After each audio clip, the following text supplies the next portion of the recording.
All right. What's up? Can you hear me?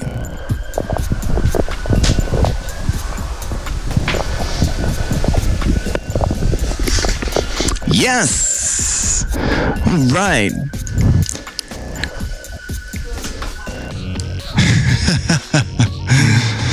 Good morning, good afternoon, good evening, and good night, everyone out there in crypto land.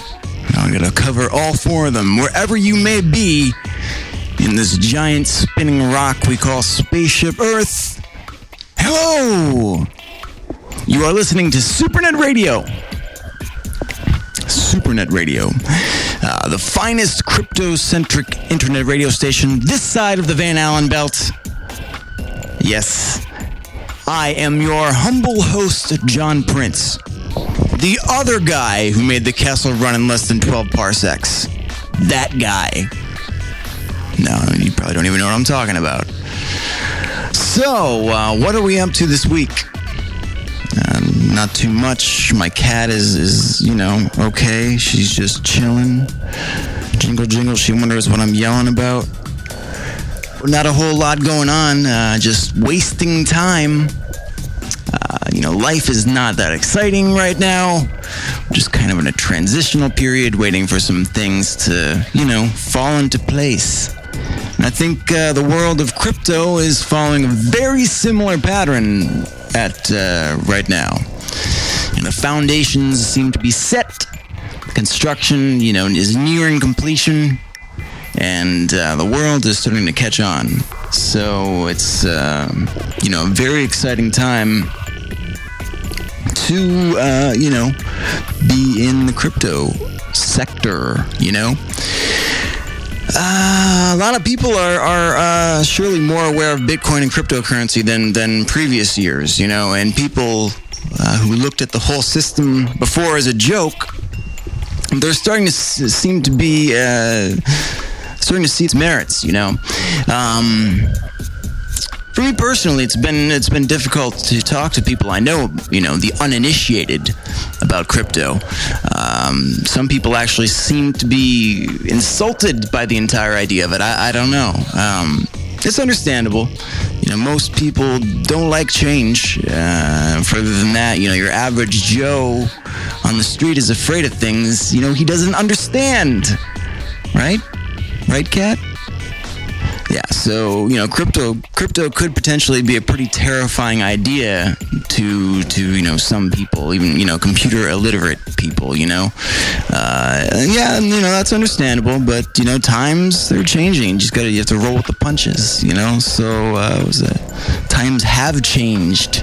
So, I don't know, computers are a pretty important part of our lives these days, and if you don't use one, then you are the minority. We're resourceful beings, and we're constantly looking for ways to utilize the tools that we've created. And, cryptocurrency is definitely a reflection of our technology and what we've created. Anyways, little update on some of my past Coin of the Week picks. Diamond, DMD. A week or so after my feature, DMD got listed on Bittrex, bringing it to a much wider audience than it had been exposed to before on Cryptsy. A lot of people won't even touch Cryptsy. So when I featured it, the price was floating around 55 to 60,000 Satoshis. Right now on Bittrex, DMD buys are at 91,000 Satoshis. So it's safe to say that it's left the platform. It's taken off, so to speak. Proof of stake is still 50% for Diamond, so if you can get some for cheap, I advise you to scoop it up if you can. It's a pretty good return. It's a good coin, dedicated devs, good stuff. Audio coin, 2 weeks ago is trucking along. It seems like they've, got an extremely solid platform to stand on. I've heard a lot of people talking about them, about that and Auravine. I recently read that the Auravine platform that AudioCoin is the token for actually predated AudioCoin by 3 years. So it's not just another fly-by-night crypto project. It was something before that. And it's been in the works for a long time, and it seems like they finally found the correct ingredients to make their, crypto and music pie. So, yeah. In the beginning of June, AudioCoin and Auravine held their official press and industry launch at the MIDEM, M-I-D-E-M conference in Cannes. Reportedly, it went well, and now they have some good deals in the works. They post some updates in their threads. They recently announced on Bitcoin Talk. As I might have mentioned before, they had only been on CryptoCoin Talk. So yeah, AudioCoin is definitely one to watch. It's pretty cheap right now. When it hit Bitcoin Talk, it went up to like 25. But it's a good time to get in and accumulate, make a position if you so choose. It's the first serious blockchain-based solution related to the music industry, and there are many waiting for this type of thing to come along. So, I like what AudioCoin and Auravine are doing. I do think that the Melodious project from right here under the SuperNet banner could technically blow the whole thing out of the water. You don't know. I don't know. We'll have to see. So, there we have it. And let's get into this week's feature. Yeah. So, let's see what we've got. This week, I want to talk to you about SIA, S-I-A. This one is very, very new. It's not even listed on any exchanges yet, if you can believe that. So you might ask me, why are you talking about it, Mr. Prince? I don't know. We're going to have to find out. But if I had to put money on it, I'd say that Polo will probably list it first. If something insane doesn't happen, and who knows. But, all right, let's get a bit into it and see what SIA is. So, yeah, SIA, S-I-A, is a decentralized cloud storage platform. And its main goal is to give users complete control over their data. That's what they say. Storage is reportedly pulled from a large network of hosts using the SIA blockchain to create storage contracts with clients. Upon uploading, clients erasure code their data into several encrypted pieces and upload each piece to a different host, which is elegant in its simplicity, I guess we could say. The storage contracts on the SIA blockchain make sure that the host will only get paid if they actually store a particular file using the blockchain effectively as an escrow. So yeah, another interesting thing we could do. Supposedly, when the data needs to be recovered, only a fraction of the hundreds of hosts that the data is stored upon will need to be online. I'll get into this a bit later, but this way, even when the network with many unreliable hosts, offline hosts, the data stored is safe. So apparently, there's an amount of redundancy going on here, and I'll get into how that works in a bit. The SIA website reports that anybody with some free storage space can join the network as a host and get income for that storage. This allows SIA to tap into millions of terabytes of unused storage space in the world. It's reported that the strength of the encryption used in combination with the geographic diversity of the hosts gives users privacy as well as high reliability, which are two very important things in a platform of this nature. So yes, in the cloud storage system, that's two things we need. we've seen a few storage-based cryptocurrency platforms come out so far, namely Storage and MadeSafe. And there are some similarities between the three. But SIA seems to be taking a different approach to the centralized cloud storage platform. And it seems to be beating these opponents to the punch by providing a 100% working solution to the public here with their current wallet release. It was in a test net, I believe, in May, and I'm not sure when before, but they went live June 6th or 7th. So this is certainly discouraging to a project like MadeSafe, who, quote, made history by selling $6 million IPO in 6 hours. So, they have that on their belt. But to be fair, MadeSafe, they're a lot more than just cloud storage. But it's a testament to me to how useless IPO, ICO, and crowdfunding can be to the development of a project. You don't need $6 million. I mean, it's certainly, I don't know, it certainly doesn't seem to build the house faster in a lot of these cases that we see, so maybe that's, a word of the wise, I'm not sure. So Storage also is just starting their test group B, so they're not live yet either, so, they're going to have to do something to catch up with SIA, so they can prove their mettle, really. Because SIA seems to be beating these other guys to the punch. I mean, there might be more to it. I'm not sure. Who knows? Strange things can happen. But anyways, the original announcement for SIA was on May 14th of this year on bitcointalk.org. And the official launch was June 7th. Honestly, I personally didn't see much action until recently, and this coin's a pretty, interesting project. I had heard about it, I'd heard people talking about it, but I just hadn't got into it. I'm not sure why. We see a lot of coins come out these days, and most of them are just copy pasta clones, coin gens, worthless ICOs. So I don't know. This maybe why this coin hasn't seen a whole lot of attention. A lot of people who occupy space in the crypto sector, they're looking for fast money, so they can't get in and get out on something solid a lot of times. That's what it seems. It's just, it's a really elusive thing, a good coin. But, another reason why this coin probably hasn't any exchanges yet is what am I saying here?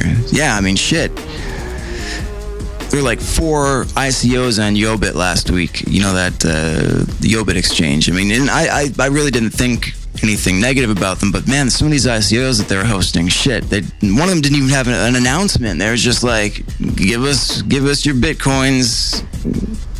It's cool. I don't know, but I don't know what people are looking for when they throw their Bitcoins into the black holes like that, but man, I hope they find it, I don't know what to say about that, but anyway, moving on. The storage contracts I mentioned for SIA are taken care of in a traditional proof-of-work blockchain. They are executed in a new type of transaction that gets enforced by the blockchain. The hashing algorithm for SIA is Blake2B, also known simply as just Blake2, which is an improved version of the original Blake algorithm optimized for 64-bit platforms. Reportedly, SIA supports P2Pool and multi-sig wallets as well. So when a file is uploaded to SIA, a storage contract is created A storage contract is created containing the Merkle root of the file, a reward for the host, and a penalty for the host, which are both obviously delivered in SIA coins, After an agreed-upon duration, the host is required to prove that the file is still available by providing a random Merkle proof. And if the proof is valid, the host is rewarded. Otherwise, the host is penalized. So random numbers are generated deterministically using the most recent block as a seed. So, SIA reportedly has support for two-way payment channels and two-way contract diffs.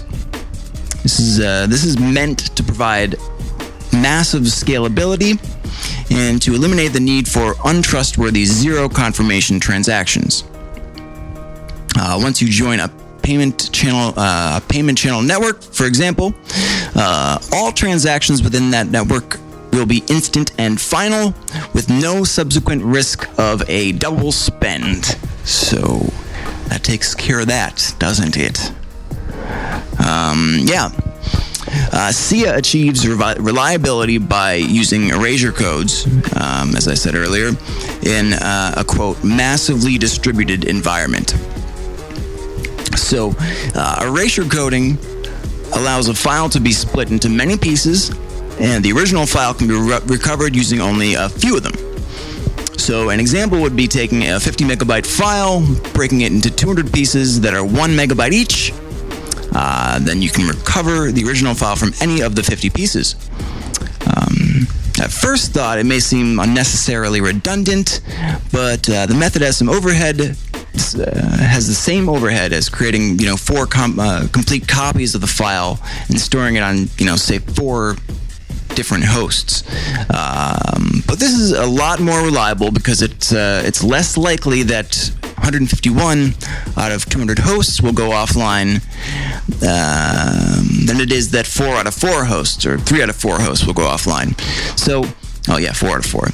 The solution definitely takes advantage of the term massively distributed environment, as they say. It's a pretty apt title. So the SIA developers state that as the network grows, we will apply statistical analysis to determine the redundancy required to provide 99.9999% reliability on files. So it's likely, they say, that 3 times the overhead is absolute absurd overkill, and statistical analysis will give an accurate picture of how much overhead is actually required. So there's still some testing that they need to do in the live space here. So as time goes on, the redundancy will likely be trimmed, to fit their 99.9999% number, which, is basically the highest you can go, I guess, logically. Using 200 hosts to store a file means that downloads can be massively parallel. Even if the average SIA host doesn't have a quick upload speed, the massive parallelism, man, I can't talk today. The massive parallelism enabled by SIA means that the downloads will be blazing fast anyways. Additionally, you can choose the data centers you want to connect to, so you can pick the computers that are closer to you or the ones that are the fastest. The CDN optimization is it's a hugely expensive project for a traditional cloud storage service, but it's a natural consequence of the decentralized network, which is how it should be, right? Yes. I know a lot of people will have questions about security, like what the encryption is being used and how it's being used. This is what they have to say about that. So, as security is a top priority of SIA, all encryption is performed locally. The people storing your files will have no ability to see what you have uploaded. Not only is every file encrypted separately, every piece of the file is encrypted separately. All hosts are not told which pieces of the part are the same file. So what's interesting is that this reminds me of the mix-ins on a crypto no coin. Breaking up transactions, spreading them out. And like I said, I don't know what encryption is being used. The white paper, which goes into detail about the distribution, the storage, the reputation systems, doesn't actually get into that. But they do have their code, and I haven't looked at that. But maybe there are some answers to what I'm asking here. I don't know. Anyways, this is a platform for decentralized storage. Absolutely, yes. So, and to pay for and receive payments for whichever side of the tracks that you're on, you're going to need a currency, right? Storage, I think, actually uses florin. I forget. MadeSafe. I don't know. It might just be... Yeah, I don't know. The storage contract system, like I said before, is based on the proof-of-work blockchain. So the fruit of SIA's proof-of-work system is the SIA coin, which is the operative currency for the platform. Obviously, Camilla, right? Yeah. About the there's some things that I'm not too sure of. This is in the announcement here now. This is the Ann says, quote, that the developers will mine the first 100 blocks or so before releasing the code and miner to public. I'm sure that that's all, public that can be looked at, but it's just an ambiguous statement, It follows by stating that the first block of SIA will be 300,000 coins, which each block after getting one coin less than the previous. So, 99, 98, 97.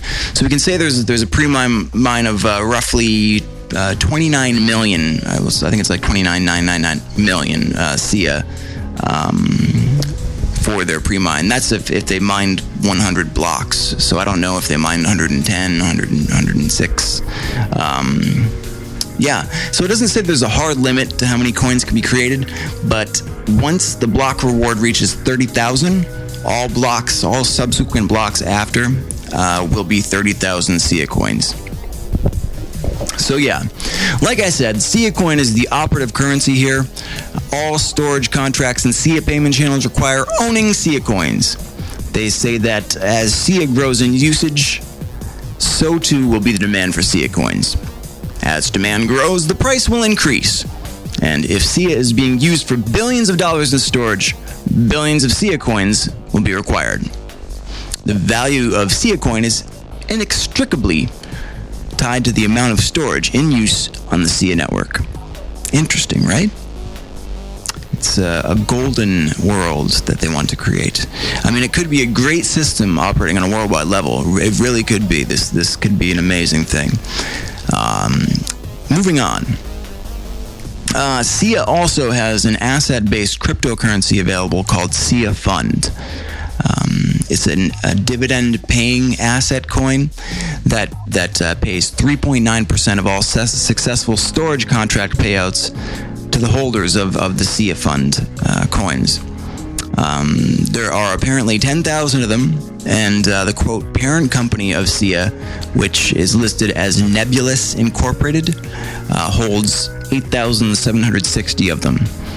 I'm not too sure what that means, but I'm assuming they're maybe an investor, or maybe it's the developers. I don't know. They may want to clarify that in the future, if they're being transparent about it. The remaining 1,250 of those SIA Fund coins were apparently sold in a crowdfund, which also helped fund SIA's early developments. So, yeah. They say the goal of the SIA Fund asset coin is to provide a way to finance the development of SIA without relying on donations or pre-mine. And more people using SIA means more funding available to hire the developers. So, yeah. I'm not terribly sure what to say about those expenses. I know it's extremely taxing to build and run an infrastructure like this, so there might be accounting for all of it. And if maybe someday we can have somebody from SIA Coin come in and explain a bit more about the pre-mine and the SIA Fund and Nebulous and whatnot, because investors might be interested in knowing that. But they do put it all right out in the open, so I can't imagine that they'd have a problem talking about it. So they have a section in their announcement on Bitcoin Talk called The Business Plan. And it reads like this.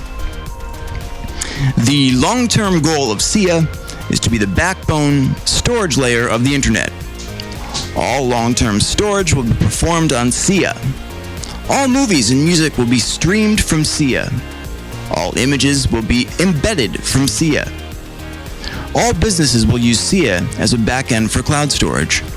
SIA intends to replace BitTorrent, Amazon S3, Amazon Glacier, Microsoft OneDrive, and all back-end cloud storage services. We intend to fully disrupt a many billion-dollar industry. Wow, that's quite a mouthful. SIA is meant to be the platform that other applications are built off as well, they say. The beta has a first draft API for developers to use, so it's another plus. That's a fact that they're allowing access to the code. I did briefly check out their GitHub.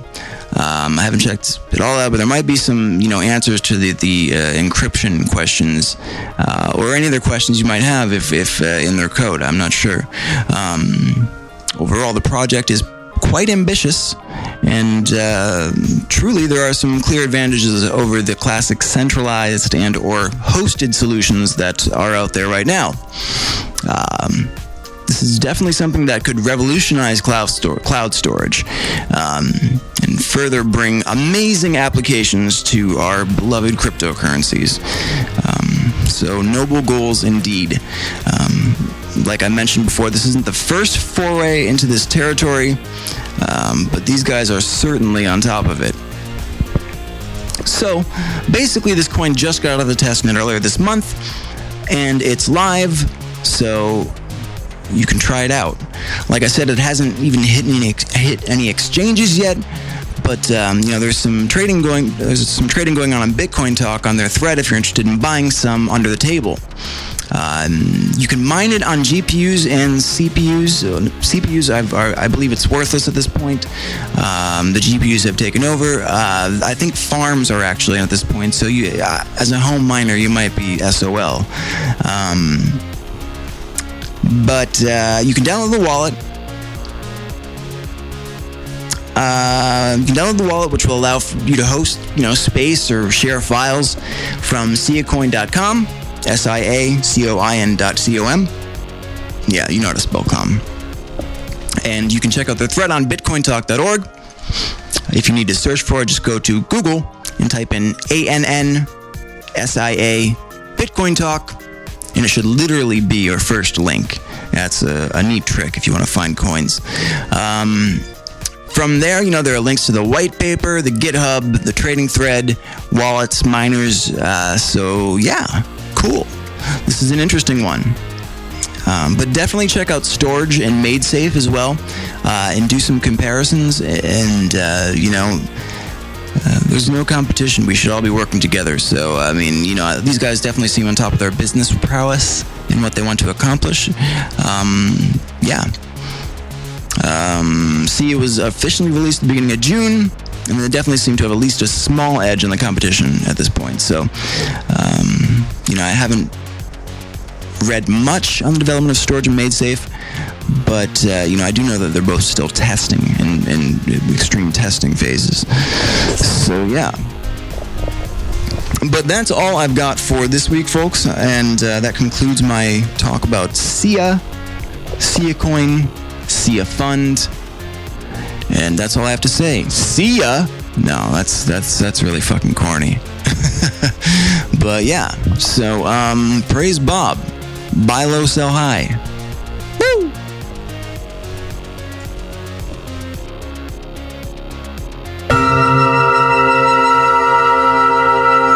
This is SuperNet Radio, live at supernetradio.com.